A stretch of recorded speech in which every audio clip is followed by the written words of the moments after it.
그리하면 하나님의 평강이 라는 제목으로 함께 말씀의 은혜를 나누겠습니다. 마음이 평안하기를 원하는 것은 누구나 원하는 것입니다. 인지상정, 사람이라면 누구나 원하는 것이지요. 예수님께서는 마지막에 다가올수록 우리로 하여금 참 불편하게 만드는 일들이 많이 일어날 것을 사실 말씀하셨어요. 처처에 지진과 기근이 일어나고 민족이 민족을, 나라가 나라를 대하여 싸우는 일들이 많아질 것이라고 말씀하셨습니다. 참 그러한 일을 당할 때마다 얼마나 우리는 불편해지는지 모릅니다. 얼마나 평안을 잃어버리는지 모릅니다.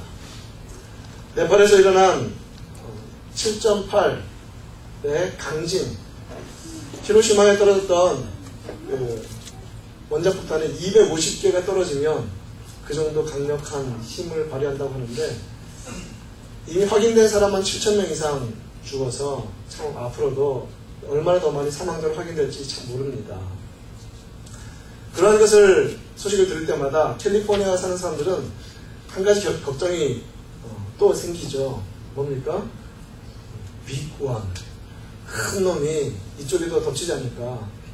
사실 캘리포니아는 참 위험한 지역이에요. 하나님이 보호하시지 않으면 사실 살 수 없는 지역입니다. 바다 중심에서 한번 큰 지진 나면 이렇게 편편한 지역 참 감당할 길이 없죠. 걱정이 많습니다. 마음이 평안하지 못해요. 제가 살다 온 지역, 메릴랜드의 볼티모어, 제가 살던 곳이 한 30, 40분 떨어졌던 곳이었는데 흑인 폭동이 일어나서 많은 사람들이 또 불편함을 당했죠. 우리 교회 와서 클라리넷 연주했던 성규 형제가 다니는 학교가 바로 그 동네에 있습니다. 그 동네에서 일어났어요. 그곳에 있는 친구들이 성규 형제한테 연락이 왔답니다. 너 여기 안 있기를 잘했다. 왜냐하면 이 형제는 별로 겁이 없어요.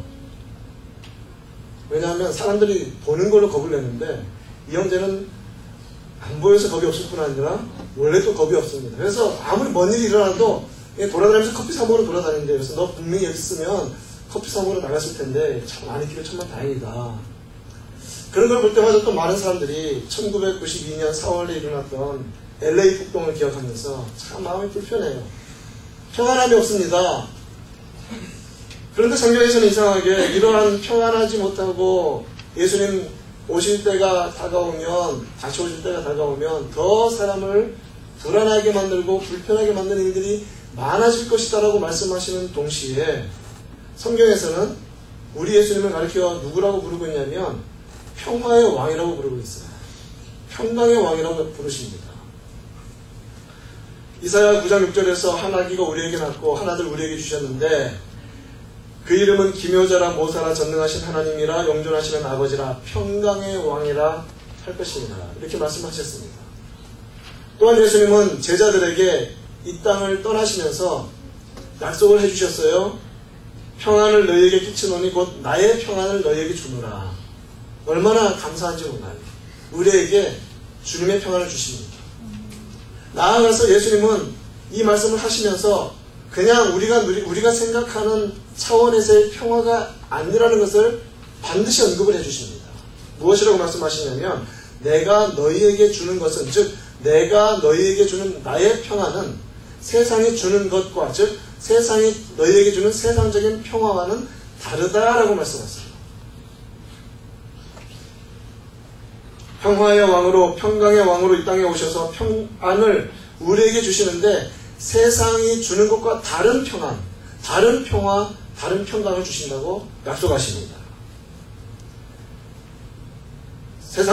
세상적인 평안과는 다르다는 것이죠. 그래서 하나님께서 그 아들을 우리에게 주시고자 하시는 그 평강은 세상이 이해할 수 없고 세상이 알 수 없고 세상이 받아들일 수 없는 것입니다.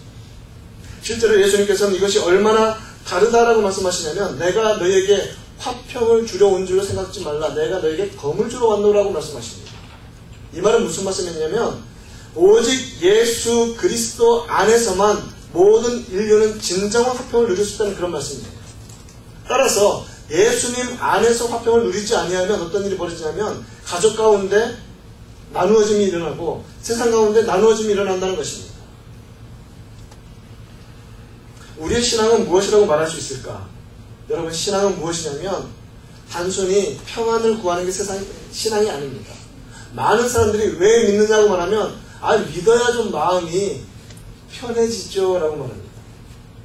우리의 신앙은 정확히 어떤 것이냐면 세상이 알 수 있고 세상이 줄 수 있는 세상적인 평화와 평안을 바라고 오는 것이 아니라 오직 예수님만 줄 수 있는 평강을 받아 누리는 것이 신앙입니다. 세상이 줄 수 없는 오직 예수님만 주시는 예수님의 평안을 받고 그 안에서 평화를 누리는 것이 신앙이라는 것이죠. 오늘 본문에서도 우리에게 이 평강을 약속해 주십니다. 7절 말씀을 한번 봅시다. 7절에서 그리하면 모든 지각에 뛰어난 하나님의 평강이 그리스도 예수 안에서 너희 마음과 생각을 지키시리라는 놀라운 말씀을 주십니다. 이 말씀 우리가 얼마나 좋아합니까? 하나님의 평강이 우리의 마음과 생각을 지키신다고 약속하시는데 그 말씀이 무슨 단어로 시작되고 있습니까? 그리하면 이라고 시작이 됩니다. 그리하면. 즉 이것은 하나님의 평강이 우리의 마음과 생각을 지키시기 위해서 우리가 따르고 순종해야 할 무엇이 있다는 말입니다. 명령이 주어져 있다는 것입니다. 일반적으로 우리가 알고 있는 것은 6절이에요. 맞아요. 저도 그 정도는 이해하고 있습니다. 우리 많은 사람들이 이해하고 있습니다. 6절 말씀 한번 같이 읽어볼까요? 우리가 너무너무 좋아하는 말씀인데 6절 7절 말씀을 이어서 한번 읽어보도록 합시다. 함께 읽습니다. 시작. 아무것도 염려하지 말고 다만 모든 일에 기도와 간구로 너희 구할 것을 감사함으로 하나님께 아뢰라. 그리하면 모든 지각에 뛰어난 하나님의 평강이 그리스도 예수 안에서 너희 마음과 생각을 지키시리라. 아멘. 여기에 보면 그리하면이라고 주어져 있는데 우리가 알고 있는 것처럼 그렇습니다. 염려하지 말고 기도하면 평강 주십니다 라고 하는 것은 쉽게 이해할 수 있지만 사실 이 그리하면은 어디까지 연결되어 있냐면 4절부터 연결되어 있어요. 4절부터 연결되어 있어가지고 우리에게 주시는 명령은 염려하지 말라라는 이 한 가지 명령이 아니라 4절부터 주시는 명령입니다. 기뻐하라는 명령이고 관용하라는 명령이고 기도하라는 명령입니다. 이 세 가지 명령에 따라 순종하면 그리하면 하나님의 평강이 이렇게 주어지는 것이죠. 따라서 정말 우리가 신앙인으로서 예수님이 주시는 평안, 하나님이 주시는 평안에 그 통치를 받기 원한다면 이 세 가지 명령에 따라 순종해야만 합니다. 이 세 가지 명령은 하나님께서 우리에게 가르쳐주시는 세 가지 관계 혹은 세 가지 차원에 대한 명령입니다. 먼저 우리 각 사람 한 사람의 차원에서 자신과 자신의 관계에서 우리는 무슨 명령을 지켜야만 하냐면 주 안에서 기뻐하라는 명령을 지켜야 됩니다. 그리고 나와 다른 사람과의 관계에서는 어떤 명령을 지켜야 하냐면 다른 사람들에 대해서 관용하라는 명령을 지켜야 되고 나와 하나님과의 관계 속에서 세 번째 이 관계, 세 번째 차원에서는 하나님께 염려하지 말고 기도하라는 이 명령을 지킬 때에 평강이 찾아옵니다. 먼저 정말 우리에게 평강이 있기를 원하는데 첫 번째 명령은 그리스도 안에서의 기쁨입니다. 주 안에서 항상 기뻐하라. 4절은 말씀하고 있죠. 내가 다시 말하노니 기뻐하라. 언제 기쁘십니까? 세상이 가지고 있는 기쁨의 방법은 무엇이냐면 기뻐할 거리가 있으면 기쁜 것이 세상의 방식입니다. 따라서 이러한 설교를 들을 때마다 우리 마음속에 특별히 우리의 죄악된 본성 속에서는 이 거부감이 일어요. 목사님, 기뻐할 일이 있어야 기뻐하죠. 기뻐할 일이 있어야 기뻐하죠. 이것이 세상적인 방식입니다. 그래서 기뻐할 일을 찾기 위해서 세상의 여러 가지 기쁨이 줄 만한 곳들을 찾아다니든지 혹은 방 안에 앉아서 나를 한번 웃겨봐. 나를 한번 재밌게 해봐. 그래서 여기저기 채널 돌리면서 개그 콘서트도 보고 옛날식으로 표현하면 웃으면 보기 와요도 보고 자꾸 나를 한번 웃겨봐. 나를 한번 기쁘게 해봐. 기쁨의 소스를 세상적인 것에서 우리는 찾으려고 하는 것이 인간적인 본성인데 성경이 명령하는 것은 무엇이냐면 주 안에서 항상 기뻐하라. 이건 너무 심해요. 심해도 너무 심해. 그냥 4절 갑자기 시작되는 거예요. 주 안에서 항상 기뻐하라. 한 번만 말했으면 됐지. 내가 다시 말하노니, 또 말하는데 기뻐하라. 데살로니가전서에서는 항상 기뻐하라, 쉬지 말고 기도하라, 범사에 감사하라, 이는 그리스도 예수 안에서 너희를 향하신 하나님의 뜻이라고 말씀하십니다. 항상 기뻐하라 라는 이 명령이 주어집니다. 따라서 여기서 이 항상, 하나님 나를 항상 기뻐할 수 없어요. 왜냐하면 나를 항상 기쁘게 하는 일들만 내게 일어나지 않기 때문에 저는 항상 기뻐할 수 없습니다. 그렇다면 답은 간단하죠. 항상 기뻐할 수 있는 이유는 내 속에 있지 않다는 거예요. 우리 믿는 사람들 항상 기뻐할 수 있는 이유를 주시는 분에게 있어야 항상 기뻐함이 가능한데, 누구십니까? 예수 그리스도. 예수 그리스도 외에는 우리를 항상 기쁘게 해 주실 수 있는 분이 없습니다. 예수 그리스도. 주 안에서 항상 기뻐하라고 하십니다. 이것이 답입니다. 사실 주 안에 있음이 기쁨인 것이 신앙입니다. 주 안에 있음이 기쁨인 것이 신앙이다. 여러분 한번 솔직하게 한번 자신의 내면을 향해서 한번 질문해 봅시다. 주 안에 있음이 기쁨입니다. 예수님이 내 안에 살아 계신 것이 기쁨입니까? 우리는 예수를 믿는다고 말하면서 워낙 세속적인 세상적인 기쁨과 신앙의 이유들을 가지고 살기 때문에 예수님이 내 안에 살아 계신다는 항상 기뻐할 수 있는 이유를 언제나 망각하든지 무시하든지 제쳐놓든지 그렇게 살아가고 있습니다. 그렇지 않습니다. 여러분, 예수님이 내 안에 계신 것이 정말 기쁜 일입니다. 그래야 항상 기뻐할 수 있습니다. 다른 이유는 없고 다른 방법은 없어요. 우리가 항상 기뻐하라는 이 명령을 주 안에서라는 이 단어, 이 이야기를 빼고서는 도대체 감당할 수 없다는 것이죠. 물론 살다 보면 어떤 분들은 좀 선천적으로 이렇게 웃는 상인 분들이 있고 선천적으로 울 상이 있는 분들이 있어요. 이게 쉬워요. 이 꼬리가 위로 올라가면 웃는 상이고 이게 내려오면 우는 상이야. 웃는 상을 보면 정말 기분이 좋아져요. 저 사람은 뭐 그래 좋을까. 근데 알고 보니까 그냥 원래 이렇게 올라가 있는 거예요. 그러니까 그냥 화가 나도 이렇게 얼굴이 돼 있어. 이게 우는 상은요, 이게 골치가 아파요. 도대체 저 사람은 나한테 뭐가 그렇게 기분이 나빠서 볼 때마다 찡그리 나.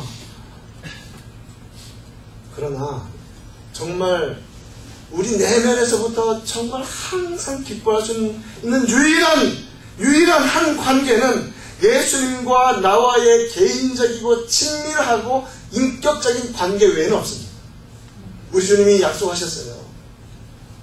볼지어다 내가 문을 두드리노니 누구든지 문을 열면 내가 그에게로 들어가 나는 그와 더불어 그는 나로 더불어 먹고 마시리라. 이 사실은 근데 정말 안타까운 건 아무리 말로 해도 이해가 되지도 않고 설명도 안 된다는 거예요. 여러분들이 예수님의 임재 속에서 기뻐하지 않으면 도대체 이게 무엇인지 모르는 것이기 때문에, 그러나 저는 말해야겠습니다. 그냥 이것밖에 없어요. 주님이 내 안에 계신 것이 정말 기뻐야 됩니다. 주님이 내 안에 계신 것이. 그래야 우리 주변에서 일어나는 상황에 영향받지 않고 항상 기뻐할 수 있습니다. 주 안에서 몸된 그리스도의 교회를 이룬 지체들인 형제 자매들에게 제가 권면합니다. 오직 우리 구주 예수 그리스도만으로 기뻐하는 우리 모두 되기를 축원합니다. 여러분, 그 기쁨이 있어야 항상 기쁨입니다. 그 기쁨이 있을 때 초대교회와 또 우리 한국교회의 초창기에 그 믿음의 선배들은 오직 예수 그리스도만으로 느끼는 기쁨 때문에 비록 쉽진 않지만 죽음의 자리까지도 갔던 것입니다. 그렇기 때문에 바울과 실라는 그 지하 감옥에 갇혀서도 하나님을 찬양하고 기도할 수 있었던 단 한 가지 이유, 빛으로 나타나셨던 그 주님께서 지금 나와 함께 하신다는 그 이유 때문에. 이번 주 살아가다 보면 또 안 기쁜 일들이 있겠죠. 그럴 때 기쁘기를 간절히 축원합니다. 바로 그때 기쁘기를 축원합니다. 바로 그 분주하고 힘겹고 슬퍼지는 상황 속에서 주님이 나와 함께 계신다는 그 이유 하나만으로 기뻐지는 우리가 되기를 간절히 축원합니다. 주 안에서 기뻐한다는 것은 또 어떤 의미입니까? 주님 때문에 기뻐한다는 것이고, 이 말은 주님 때문에 내게 일어나는 어떤 일들이 일어날지라도 기뻐한다는 것입니다. 사실 예수님 때문에 많은 일들이 벌어집니다. 예를 들면 저는 제가 전에 한번 말씀드렸을 거예요. 예수 믿는다는 이유 때문에 목사라는 이유 때문에 중2 국어 시간에 박달나무에 된 몽둥이로 맞았어요. 머리를. 아무 이유 없어요. 그 선생님이 막 공부를 가르치다가 갑자기 뭐가 생각나냐면, 어떻게 돼지 2,000마리와 사람 한 명을 바꿀 수 있느냐, 한 명의 귀신들이 사람을 살리기 위해서 어떻게 돼지 2,000마리를 몰살시킬 수 있느냐, 그게 갑자기 떠올랐나 봐요. 막 분노가 씻었나 봐. 눈에 보이는 게 목사들이 내가 보였거든. 박달나무로 내 머리를 휘휘 치더라고요. 죽는 줄 알았어요, 진짜. 물론 저는 제가 신앙적인 이유 때문에 맞은 건 아니라 그냥 신분 때문에 맞은 거예요. 그냥 우리 아버지 때문에. 그건 그냥 우스갯소리를 할 수 있는 것이지만, 실제로 예수님 때문에 우리에게 일어나는 일들은 많이 있습니다. 초창기에 많은 믿음의 사람들이 얼마나 예수님 때문에 고통을 당했습니까? 그러나 예수님은 우리에게 이렇게 말씀하세요. 산상수훈에서 나로 말미암아 너희를 욕하고 박해하고 거짓으로 너희를 거슬러 모든 악한 말을 할 때는 너희에게 복이 있나니. 아니, 너무하시네. 복은 뭡니까? 복은 뭐예요? 욕 안 먹고 박해 안 당하고 사기 안 당하고 악한 말 안 듣고, 이게 복 아니에요? 우리가 알고 있는. 근데 우리 예수님 말씀하세요. 나 때문에 욕 먹고, 나 때문에 거짓으로 말 듣고, 나 때문에 박해 당하고, 나 때문에 너희들에게 어떤 나쁜 일이 벌어진다면 복이 있다. 더 나아가서 기뻐하고 즐거워하라. 기뻐하고 즐거워하라. 하늘에서 너희의 상이 큼이니라. 하늘에서 누가 상 받는지 아십니까? 이 땅에서 뛰어난 어떤 종교적인 일들을 한 사람이 받는 게 아니라 예수님 때문에 일어난 모든 일들을 복으로 알고 기쁨으로 감수한 사람들이 진짜 복을 받습니다. 진짜 상을 받습니다. 그게 신앙입니다. 그게 신앙이에요. 너희 전에 있던 선지자들도 이같이 박해하였느니라. 실제 이 말씀처럼 예수 그리스도의 부활을 목격한 사도들, 성령님의 충만함을 힘입어서 사도행전 5장에서 예수님의 부활을 전하니까 예수님을 죽인 이 공회에서 이 사람들을 붙잡아다가 채찍질합니다. 여러분, 채찍질이 얼마나 아프겠어요. 정말 아픕니다. 내가 예수님 때문에 채찍질을 맞아서 절대 말하지 말아야지. 이렇게 나가는 게 아니라 이 사도들은 예수님으로 말미암아 그 이름을 위하여 능력받는 자, 벌받고 채찍질 당하고 이 능력받는 자로 합당하게 여김을 기뻐하였다고 하였습니다. 기뻐하였다고 하였습니다. 여러분, 이것이 남의 이야기 같습니까? 아닙니다. 이제 앞으로 예수를 믿고 성경대로 사는 사람들은 더 많은 우스갯거리가 될 것이고, 더 많이 우리는 편협한 사람이라고 욕먹을 것이고, 더 많이 어리석은 바보 같다고 말할 것입니다. 세상이 가지고 있는 반성경적이고 마귀적이고 사탄적인 그러한 윤리적인 기준들에 우리는 아니다라고 말을 하고 살기 때문에 예수를 믿는 사람에게는 반드시 어려움이 있으며 욕을 당하고 언제나 어려움들이 더 많이 생겨나게 될 것입니다. 여러분, 그럴 때도 기뻐합시다. 성경대로 사는 것 때문에 기뻐합시다. 그것 때문에 편협한 사람이라고 욕을 먹을지언정. 그렇습니다. 여러분, 기독교는 편협해야만 합니다. 성경은 타협되지 않습니다. 그렇기 때문에 제대로 신앙생활하는 사람들은 세상이 말하는 것과 다른 말을 하고 살기 때문에 편협하게 느껴지는 거예요. 신앙은 익스클루시브합니다. 신앙은 배타적입니다. 세상적인 이야기하면서 따라갈 수 있는 길이 십자가의 길이 아닙니다. 예수 이름 붙잡고 제대로 살려면 욕먹고 박해받는 것이 진짜 신앙입니다.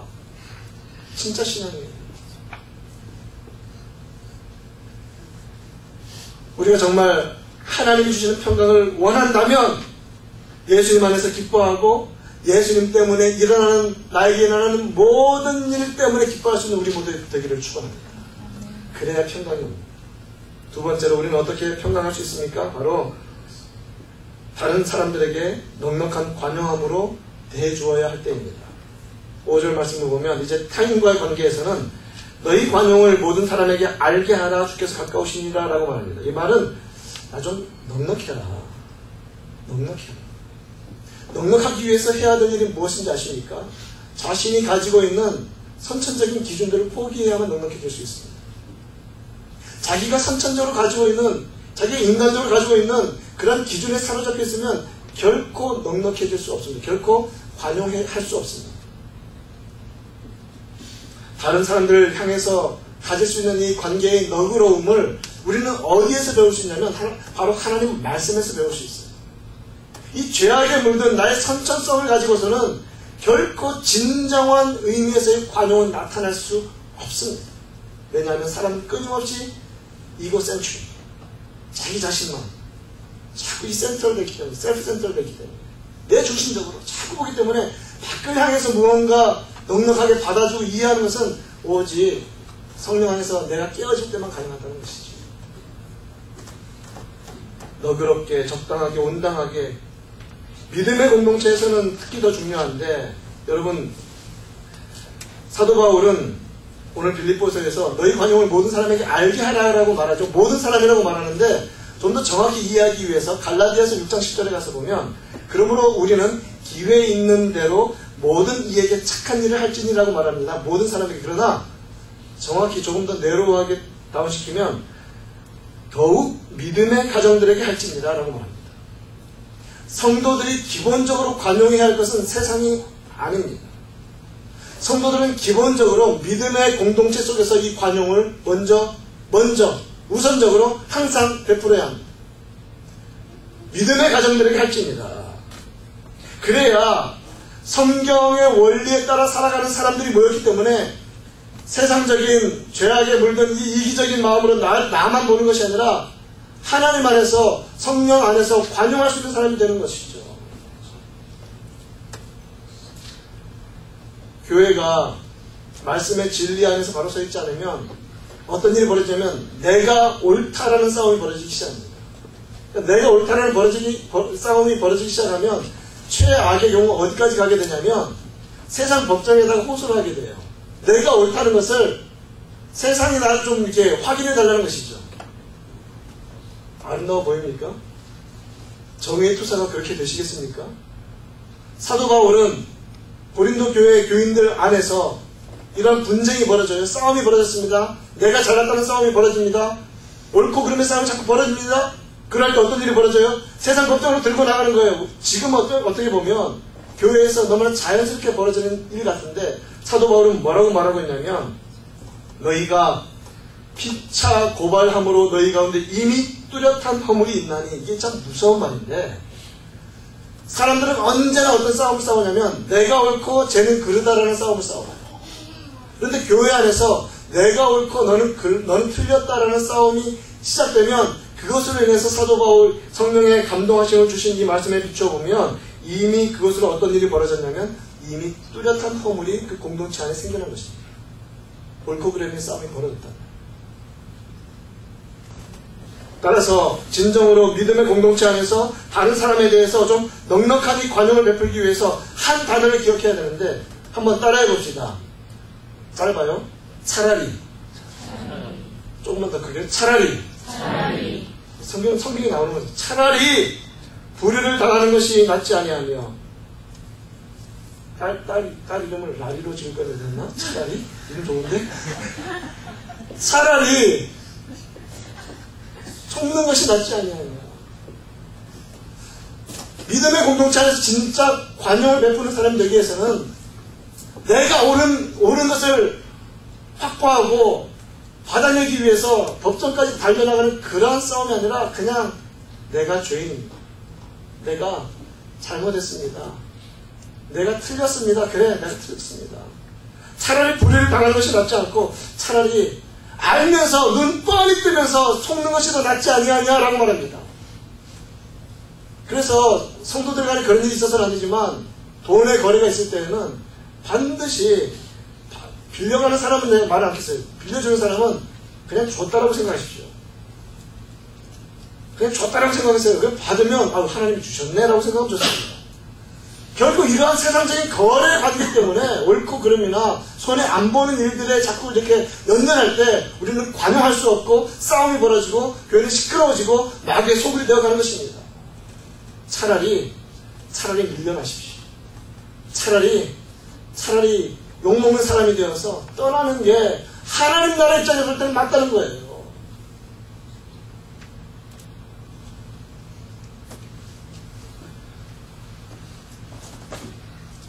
그래야 하나님의 평강이 우리 가운데 있습니다.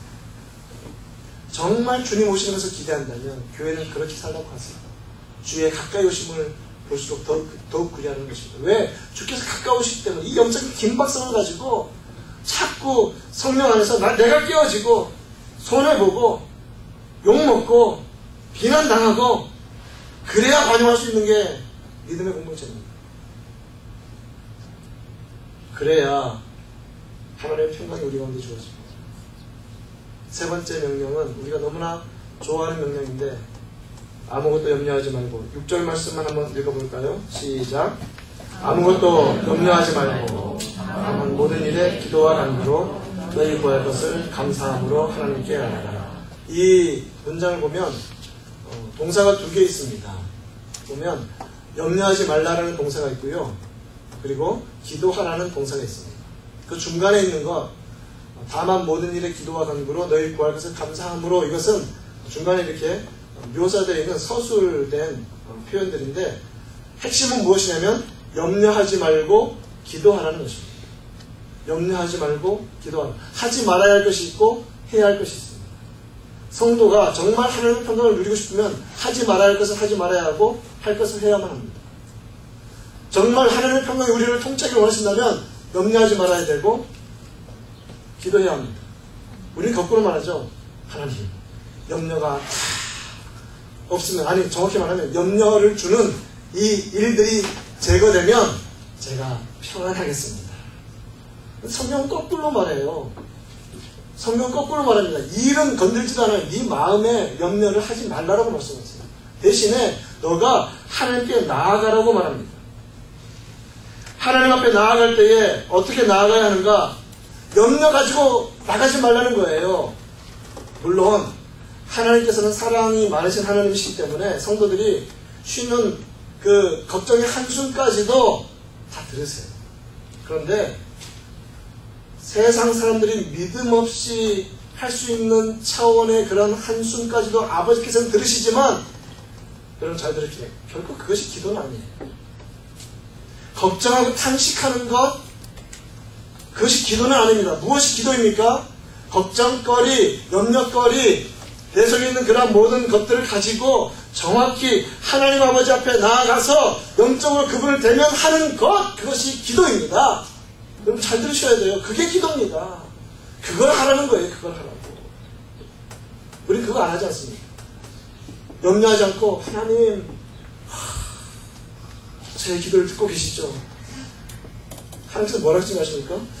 기도 소리는 안 들리고 그냥 한숨 소리만 들리던데? 이게 얼마나 어려운 일인가. 하나님은 우리를 만나기 원하세요. 그게 기도입니다. 아버지를 대면해야 돼요. 둘째 아들이 아버지께 죄를 지었잖아요. 그럼 어떻게 되냐면 그 헤어진 옷과 떨어진 신발을 다 신고서 너덜너덜 가서 아버지를 대면해야 그게 기도입니다. 아버지를 만나십시오. 하나님 아버지 앞에 나오십시오. 정말 간절히 여러분들을 살리는 말씀을 드립니다. 여러분 기도의 자리로 나오십시오. 기도의 자리.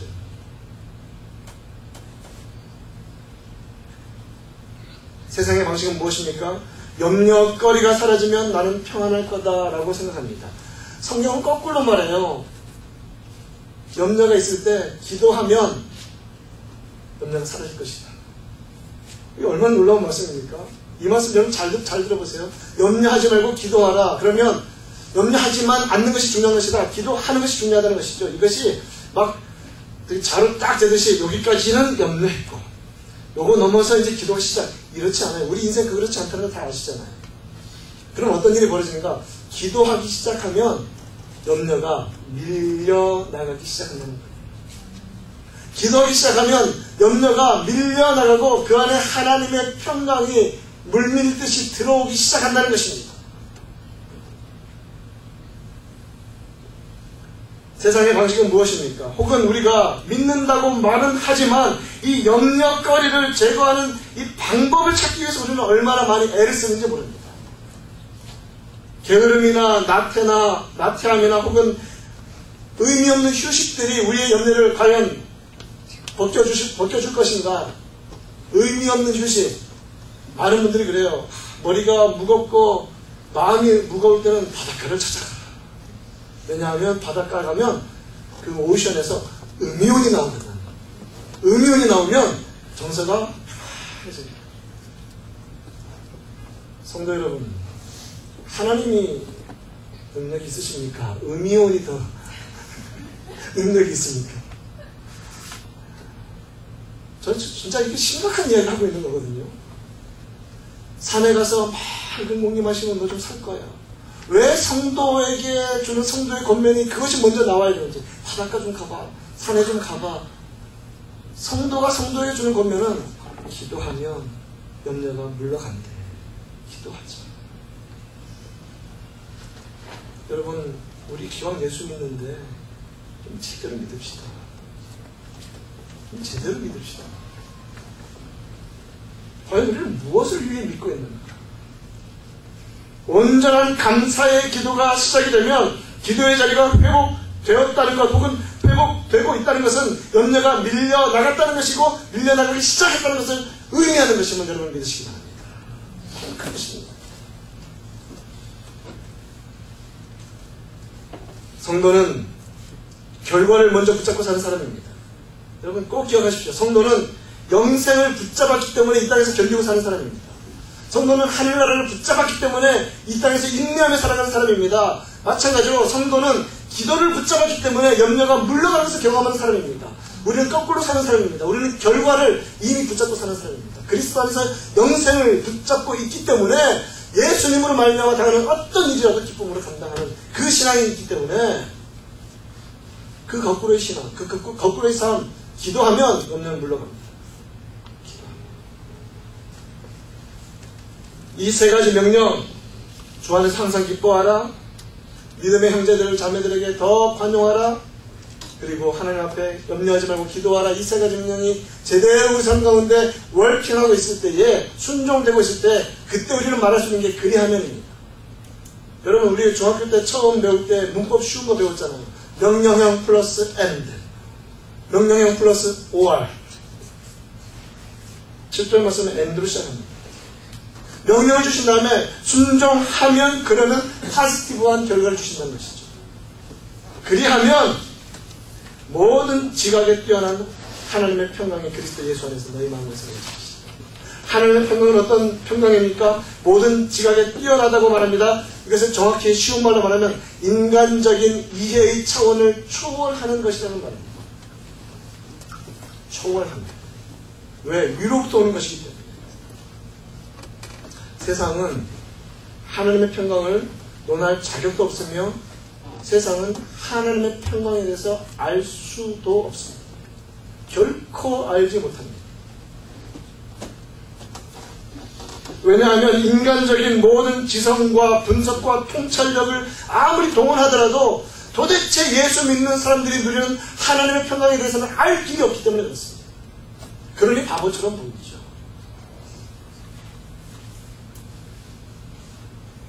정말 저와 여러분들이 원하는 평강이 무슨 평강인가? 세상적으로 이해되어지고 세상적으로 받아들여질 만한 그런 차원의 평강만 우리는 찾고 있지 아니한가? 그러나 하나님의 평강은 심지어는 우리 자신, 누리는 우리 자신들까지도 이해하지 못할 차원에서 부어지는 것이 하나님의 평강입니다. 부어지는 것이. 이러한 놀라운 하나님의 평강이 무엇을 지키십니까? 우리의 마음과 생각을 지키시는데, 여러분 성경은 좀 자세히 읽어야 돼요. 자세히 읽어보면, 이 7절 말씀을 자세히 읽어보면, 그리하면 한 단어, 모든 지각에 뛰어난 하나님의 평강이 누구 안에서? 그리스도 예수 안에서. 하나님께서 주시는 모든 것은 다 그리스도 예수를 통해서 옵니다. 예수님 없이 천상의 평화를 누리려고 하는 것은 그게 뭐냐면 마귀적인 거예요. 예수 그리스도를 통해서 받는 것이 진짜 평안입니다. 예수 그리스도를 통해서 받는 구원이 진짜 구원입니다. 그리스도 예수 안에서만 주십니다. 다시 예수님으로 돌아오죠. 예수 그리스도 없이 예수교를 말해서는 안 됩니다. 기독교가 예수교잖아요. 그리스도교. 예수 없는 기독교를 말해서는 안 된다는 것이죠. 무엇을 지키십니까? 잠언에서는 말합니다. 무릇 지킬 만한 것 중에 네 마음을 지켜라라고 말합니다. 왜냐하면 이는 그 생명의 근원이 마음에서 나기 때문이라고 말씀하십니다. 우리 마음에서부터 생명의 근원이 나와요. 그래서 하나님의 평강으로 우리가 이 보호를 받지 못하면 내 속에서 나오는 것은 순, 염려거리, 분노, 이전의 과거에 대한 생각들, 이러한 것만 계속해서 나오는 것입니다. 그것이 우리를 죽이는 것이죠, 사실. 그게 우리를 죽이는데, 그 마음, 헬라어로 카르디아라 그러는데, 그걸 지킨다는 거예요. 우리 모든 생각과 우리의 모든 디자이어, 욕구나 욕망들, 우리가 가지고 있는 모든 감정들, 우리가 가지고 있는 모든 목적들, 이러한 것이 나오는 그 가장 핵심적인 그 부분에 그것을 하나님의 평강이 지켜주신다는 것이죠. 예수님이 그 안에 계십니다. 예수님은 소스 안에 들어오기를 원하시는 거죠. 가장 깊은 곳에. 거기에서 흘러나오는 것이 무엇입니까? 오늘 본문에서는 생각이라고 말해요. 생각. 노에마라고 하는데 이 정신적인 인식의 작용, 사실 우리의 감정도 이 생각에 따라서 다 결정되는 거 아시죠? 열받아 생각이 들었어. 그럼 그때부터 감정이 열받기 시작하는 거예요. 언제나 이런 생각들이 우리를 끌고 가버려요. 우리 감정을 만들어버려요. 우리를 통제해버립니다. 왜? 그 속에서 중심에서 나오는 것이기 때문에. 그런데 그러한 하나님의 명령을 순종하며 살아가는 사람들에게 하늘의 평강이 우리의 마음을 지켜주시고 우리의 생각을 지켜주시는 거예요. 그래서 우리는 결과적으로 평안한 상태로 들어가는 거죠. 더 나아가서 오늘 본문에서 좀 충격적인 단어를 여러분 잘 보셔야 되는데, 다 충격이, 사실 다 충격인데, 그리하면 모든 지각에 뛰어난 하나님의 평강이, 이 다음에 읽으면 우리는 그 다음에는 사실 읽는 둥 마는 둥 하면서 하나님의 평강이 내게 들어올 것이야. 그래서 피스 이러거든요. 그렇지 않아요. 정확히 보십시오. 마음과 생각을 어떻게 하신다고요? 지키신다고 해요. 하나님의 평강은 하나님의 평강으로 남아있고 우리는 우리로 남아있어요 지금. 그런데 하나님의 평강이 주체가 되어서 이 대상이고 객체가 되는 우리의 마음과 생각을 가이드, 프로텍트 해주신다는 거예요. 이것을 여러분 정확히 보셔야만 합니다. 그저 내가 나의 평강, 우리가 자꾸 말하는 이 피스풀한 것, 평화라는 것은 아무 걱정 없는 릴렉스한 상태가 아니라 하나님께서 주시는 하늘의 평강이 우리를 보호하시는 것이고, 좀 더 구체적으로 말하면 그것이 우리를 통치하시는 것입니다. 그것이 우리를 통치하셔야 돼요. 우리는 끊임없이 하나님의 평강에 보호하시는 대상이 되어야 되고 통치하시는 대상으로 살아야만 합니다. 내가 하나님의 것을 누리면 하나님 오케이 이제부터 한 3달 정도는 안 오셔도 될 것 같아요. 그냥 왜? 나 피스풀하니까. 그게 아니라는 거고, 끊임없이 순종하며 걸어가는 그 모든 일들을 하나님께서 보호하셔서 어디까지? 하나님 나라에 된 그날까지 우리를 보호하시는 거죠. 여러분 그 보호하심 속에 있어야 됩니다. 빌립보 지역, 복음이 선포된 그 모든 지역에 사람들은 어디서나 볼 수 있는 사람들이 있었는데 누구냐면 바로 로마 군인들이었습니다. 로마 가드들, 로마 보초들. 얼마나 무서우면 그들이 지키고 있는 이 군단 진영은요 어느 누구도 들어갈 수가 없어요. 왜 바울이 지키신다는 말을 씁니까? 하나님의 평강이 그렇게 너희를 지켜주실 것이다. 어떤 것도 너희들의 마음에 들어오지 못할 것이다.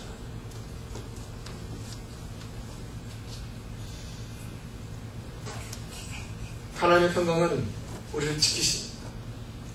여러분 하나님의 것을 탈취하려 애쓰지 마시고 그저 그것에 의해서 보호받기를 원하는 우리가 되기를 원합니다. 그것에 의해서 보호받을 뿐이에요. 사실 우리는. 성도의 평강은 그러하기 때문에 이 피스한 것을 누리는 것이 아니라 하나님의 적극적인 보호를 받는 철저한 의존된 상태인 것입니다. 여러분, 어떤 평화를 원하십니까? 오늘 이 말씀을 듣고서 좀 우리의 평안에, 우리가 원하는 평강의 목적이 좀 달라지길 원합니다. 그 그림이 달라지길 원해요. 이 땅 가운데서 우리가 누리는 평안은 어떤 평안입니까? 설명해보면, 이전에 제가 존 파이퍼 목사님 설교를 들으면서 충격받았던 거 하면 여러분들도 보신 분이 있을 것이고, 몇 년 전에 제가 한번 언급한 기억이 있는데, 이 땅 가운데 사람들이 왜 그토록 그 은퇴 플랜, 리타이어 플랜을 잡고 왜 그럽니까? 목적이 뭔지 아세요? 허젓한 바닷가 가서 산호초가 막 있는 바닷가 가서 내 은퇴하는 자리 가서 아침이면 눈 떠서 그 바다를 착착착착 내 발을 때리는 그 거리 걸으면서 예쁜 조개 껍질을 주시면서 살면 얼마나 평화롭겠어요? 피스풀하겠죠. 그러면 그렇게 평화롭게 살다가 존 파이퍼 목사님이 이렇게 묻더라고요. 하나님 앞에 가서 뭐를 보여드릴 건데? 주님, 보세요. 제가 얼마나 아름다운 조개 껍질을 컬렉트 해왔는지 그걸 보여드릴 것입니다. 우리가 정말 이 땅에서 원하는 평화는 무엇인가? 여러분, 평안이라는 단어는 전투, 싸움, 투쟁, 갈등 이것과 언제나 같이 있음을 아셔야 합니다. 우리 믿음의 이 여정, 믿음의 싸움, 믿음의 갈등, 믿음의 투쟁 이러한 것에서도 성도는 결코 분노하지 아니하고 결코 염려하지 아니하고 그러한 승리의 길을 날마다 걸어가는 것입니다. 성령의 갑주, 전신 갑주를 입고 가기 때문에 우리가 힘써 싸우지만 성령께서 우리를 보호해 주시기 때문에 왜? 내가 의지하는 분은 하나님이시기 때문에 이 땅을 지으신 하나님이시기 때문에 우리는 그분을 의지하여서 평안하게 싸워가는 것입니다.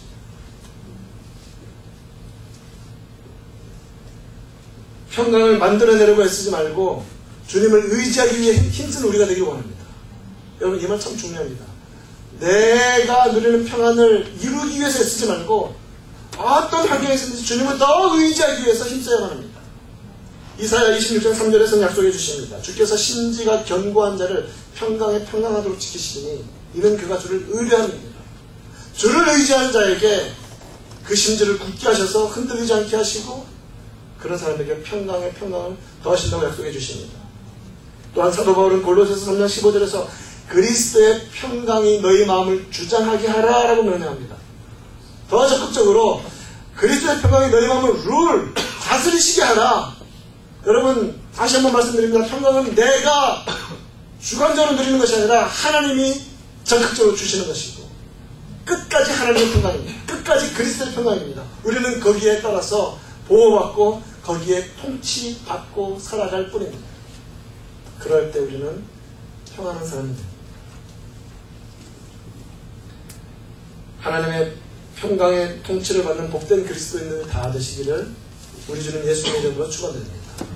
성령의 열매 충만히 거두시길 바랍니다. 성령의 열매 9가지 열매 중에서 사랑과 희락과 화평, 관용과 기쁨과 평강, 이것은 성령의 열매를 주어주시는 것입니다. 놀라운 이런 성령의 열매가 풍성히 맺혀지는 우리 모두 되기를 우리 주 예수님의 이름으로 축원드립니다. 아멘. 기도합시다. 말씀 붙잡고